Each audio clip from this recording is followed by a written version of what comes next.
Movie की starting में हम तीन लड़कियों एरिन, जूलिया और सैना को देखते हैं जो आपस में बातें करते हुए सैना के लेक हाउस पार्टी में जा रही होती हैं। जूलिया एक मॉडल होती है जिसका बिलबोर्ड सड़क के चारों ओर लगा होता है। जूलिया और उसके फ्रेंड जब उस बिलबोर्ड को देखते हैं तो काफी शोर मचाते हैं। रास्ते में सैना जब जूलिया को बताती है कि उसका बॉयफ्रेंड क्रिस्टन साइमनसन इसी शहर में है, तो जूलिया सैना से कहती है कि उसने मेरे बर्थडे पर मुझे कॉल तक नहीं किया, इसलिए मेरे सामने उसका नाम मत लो। यह कहकर जूलिया अपनी बात टालते हुए एरिन से पूछती है कि उसने अपने बॉयफ्रेंड नेट के साथ क्या किया, वो मुझे जानना है। तो एरिन उसे बताती है कि उसने नेट के साथ ऐसा कुछ भी नहीं किया जो तुम सोच रही हो। वो दोनों आपस में काफी गपशप करती हैं, जिन्हें देखकर सैना उनसे कहती है कि आज तुम लोग किसी भी प्रकार का हुक्म नहीं कर सकती, क्योंकि आज तुम लोग मेरे लेक हाउस पर जा रही हो और ये बात मैंने अपने डैड को बता दी है, इसलिए आज कोई भी लड़का वहाँ पर नहीं आ सकता। जब उन्हें पता चलता है कि लेक हाउस पर उन्हें कोई भी लड़का नहीं मिलने वाला, तो वो लोग चिली पार्लर क्लब जाते हैं ताकि लेक हाउस जाने से पहले थोड़ा ड्रिंक और लड़कों के साथ एंजॉय कर सके। रास्ते में लगे दूसरे बिली बोर्ड पर जब वो लोग देखती हैं तो दोबारा से शोर मचाती हैं और क्लब की ओर जाने लगती हैं। तभी हम एक ब्लैक रंग की दूसरी कार को उनके पीछे जाते हुए देखते हैं जो कि उनका पीछा कर रही थी। रास्ते में उन्हें एक बार मिलता है जहाँ पर वो तीनों ड्रिंक लेने चली जाती हैं, जहाँ पर एरिन सिगरेट पीते हुए उसी ब्लैक रंग की कार को देखती है जो कि उसका पीछा कर रही थी। लेकिन एरिन को इसके बारे में कुछ भी पता नहीं होता है कि वो कार उसका पीछा कर रही है, इसलिए वो उस पर ज्यादा ध्यान नहीं देती और अपनी ड्रिंक को एंजॉय करने के लिए बार के अंदर चली जाती हैं। बार में उन्हें एक मर्सी नाम की लड़की मिलती है जो कि एरिन को बटरफ्लाई कहकर बुलाती है।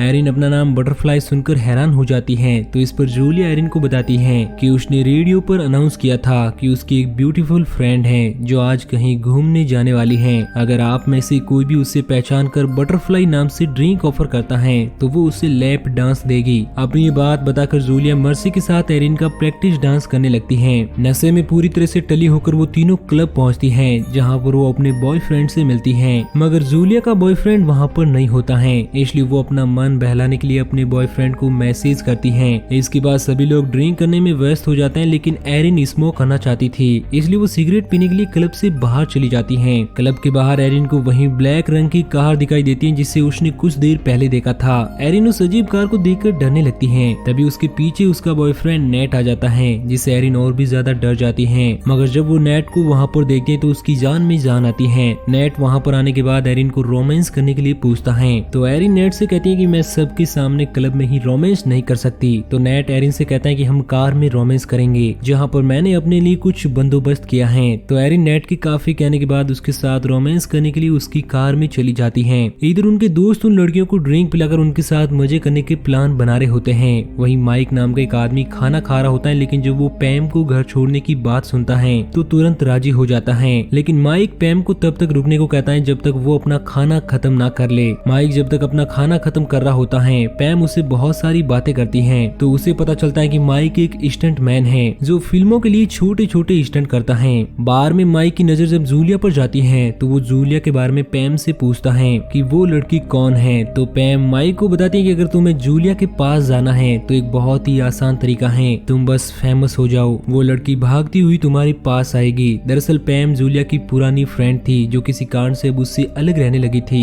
बारिश की वजह से सभी लोगों को थोड़ी देर क्लब में और रुकना पड़ता है, इसलिए माइक 2 वाइन्स की बोतल लेकर जूलिया और उसकी फ्रेंड एरिन के पास जाता है और एरिन को ड्रिंक देते हुए बटरफ्लाई कहकर बुलाता है। शर्त के मुताबिक एरिन माइक को लैप डांस देगी, लेकिन एरिन जब माइक को देखती है तो डर जाती है, क्योंकि माइक के चेहरे के निशान माइक को और भी ज्यादा डरावना बना रहे थे। माइक एरिन को जब अनकंफर्टेबल देखता है तो वहाँ से जाने की सोचता है, लेकिन एरिन शर्त के मुताबिक माइक को एक जबरदस्त लैप डांस देती है, जिससे माइक के पूरे बदन की तार में बिजली दौड़ने लगती है। लैप डांस के खत्म होने के बाद सभी लोग अपनी मंजिल की ओर निकल पड़ते हैं, जहाँ पर माइक पैम को घर छोड़ने के लिए उसके साथ क्लब से बाहर निकलता है। पैम जब माइक की कार को देखती है तो डर जाती है, क्योंकि वो बाकी कारों से बिल्कुल ही अलग और अजीब थी, मगर फिर भी माइक पैम को किसी तरह अपनी कार में बिठा लेता है और उसे लेकर उसके घर की ओर निकल जाता है। पैम जब देखती है कि माइक उसे गलत रास्ते की ओर ले जा रहा है तो वो और भी ज्यादा डरने लगती हैं और रोते हुए माइक को कार रोकने के लिए कहती हैं, लेकिन माइक कार को बहुत तेज और बुरी तरह से चलाता है, जिससे पैम घायल हो जाती है। तो इस पर माइक पैम से कहता है कि तुम्हें डरने की कोई बात नहीं है, क्योंकि ये कार डेथ प्रूफ है, लेकिन सिर्फ उसी के लिए जो कि ड्राइविंग सीट पर बैठा है। ये बात सुनकर पैम और भी ज्यादा डर जाती है और वो माइक से बार बार दरवाजा खोलने को बोलती है, लेकिन माइक पैम की एक ना सुनता है और कार को फुल स्पीड में ले जाकर अचानक अचानक से ब्रेक लगा देता है, जिससे पैम डैशबोर्ड से टकराकर मारी जाती है। पैम को मारने के बाद माइक अपनी जेब से एरिन, सेना और जूलिया की तस्वीर निकालता है और उसे रोड पर फेंककर उन तीनों के पीछे चला जाता है।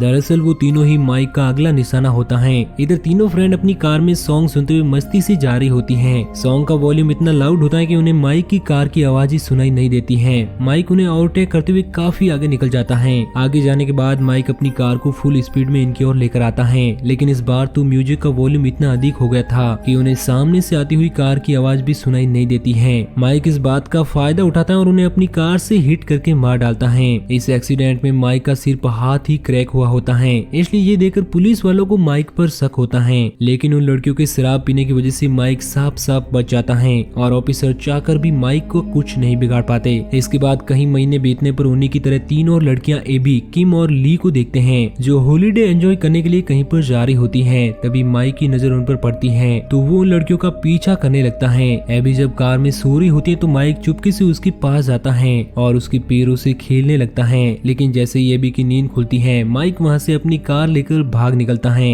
मगर जब थोड़ी देर बाद एबी सिगरेट पीने के लिए कार से बाहर निकलती है तो दोबारा से उस कार को देखकर डर जाती है। मगर उसे लगता है कि शायद ये उसका वहम है, इसलिए वो उसे इग्नोर करते हुए एक मॉल में जाती है, जहाँ से वो अपनी जरूरतमंद का सामान लेती है और अपनी सहेली जोई को पिक करने के लिए उन दोनों के साथ एयरपोर्ट पहुंच जाती है। जब वो तीनों अपनी सहेली जोई को लेकर वापस आने लगती हैं, तो माइक छुपकर इन चारों की फोटो क्लिक करता है। वो चारों जब अपनी कार में बैठ जाती हैं, तो माइक वहाँ से निकल जाता है। वहीं वो चारों अपनी कार में बैठकर अपने साथ हुए फनी इंसिडेंट को बताकर खूब हंसती हैं। इसके बाद वो चारों एक रेस्टोरेंट में खाना खाने के लिए जाती हैं। खाना खाते हुए भी वो चारों खूब बातें करती हैं। बातचीत के दौरान उन्हें पता चलता है कि किम के पास एक गन है, तो सभी लोग हैरान हो जाते हैं और किम को अजीब तरह से घूरने लगते हैं। तो किम उनसे कहते हैं कि वो सिर्फ गन अपनी सुरक्षा के लिए रखती हैं। तो एबी इस पर किम से कहते हैं कि जो लोग अपने पास गन रखते हैं उन्हें बाकियों के मुकाबले ज्यादा खतरा होता है। वो चारों गन की बात लेकर काफी देर तक बहस करते हैं। तभी जोई उन्हें 1970 की मशहूर मूवी वेनिसिंग पॉइंट के कार डोज चैलेंजर के बारे में बताती है, जिसे एक व्यक्ति सेल कर रहा था। तो जोई उसे खरीदने के बहाने उस कार की टेस्ट ड्राइव करना चाहती थी, इसलिए वो बाकी तीनों के साथ उस कार के ओनर के घर पहुंच जाती है। जोई जब उस कार के इंजन को चमकते हुए देखती है तो काफी खुश हो जाती है और उस कार के ओनर से एक टेस्ट ड्राइव करने की मांग करती है। उस कार का ओनर जोई को टेस्ट ड्राइव करने की अनुमति दे देता है,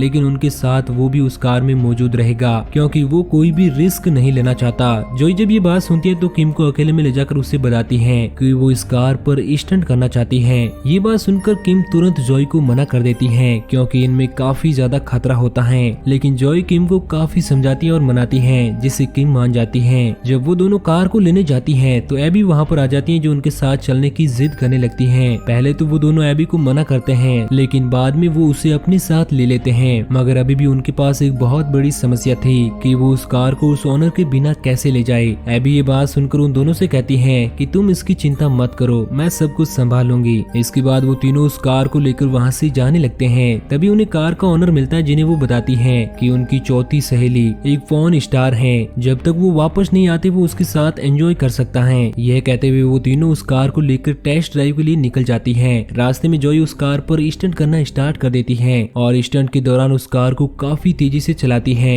जोई को ये सब करते हुए बहुत मजा आ रहा होता है, लेकिन अभी पीछे से माइक अपनी कार लेकर आ जाता है, जो जोई की कार को टक्कर मारने लगता है। वो तीनों माइक को ऐसा ना करने को कहती हैं, लेकिन माइक किसी की भी नहीं सुनता और लगातार उनकी कार को टक्कर मारता है। टक्कर लगने की वजह से जोई का हाथ कार से छूट जाता है और वो एक खाई में गिर जाती है। जोई के खाई में गिरने की वजह से किम और एबी काफी दुखी होती हैं। तभी माइक अपनी कार से निकलकर उन्हें चिढ़ाने लगता है कि माइक की इस हरकत को देखकर उस पर गोली चला देती है, जिससे माइक जख्मी हो जाता है। गोली लगते ही माइक वहाँ से भाग जाता है। इधर किम और एबी जोई की मौत से काफी दुखी हो रही थी। तभी उनके सामने जोई आ जाती है। जोई को जिंदा देखकर वो दोनों काफी खुश होती हैं और माइक को सबक सिखाने के लिए उसके पीछे जाती हैं। इधर माइक अपने जख्मी हाथ पर वाइन डालकर उसके दर्द को कम करने की कोशिश कर रहा होता है। तभी वहाँ पर वो तीनों अपनी कार लेकर आ जाती हैं, जो माइक पर अटैक कर देती है। माइक अपनी जान बचाने के लिए वहाँ से भागने लगता है, लेकिन वो तीनों माइक का पीछा नहीं छोड़ती और माइक की तरह ही उसकी कार को टक्कर मारने लगती है। माइक उनसे माफी मांगने की काफी कोशिश करता है, लेकिन वो तीनों भी उसकी तरह उसे माफ नहीं करती और अंत में वो लोग उसकी कार को एक ऐसी टक्कर मारते हैं जिससे उसकी कार पूरी तरह से डिस्ट्रॉय हो जाती है और इस टक्कर में माइक का एक हाथ भी टूट जाता है।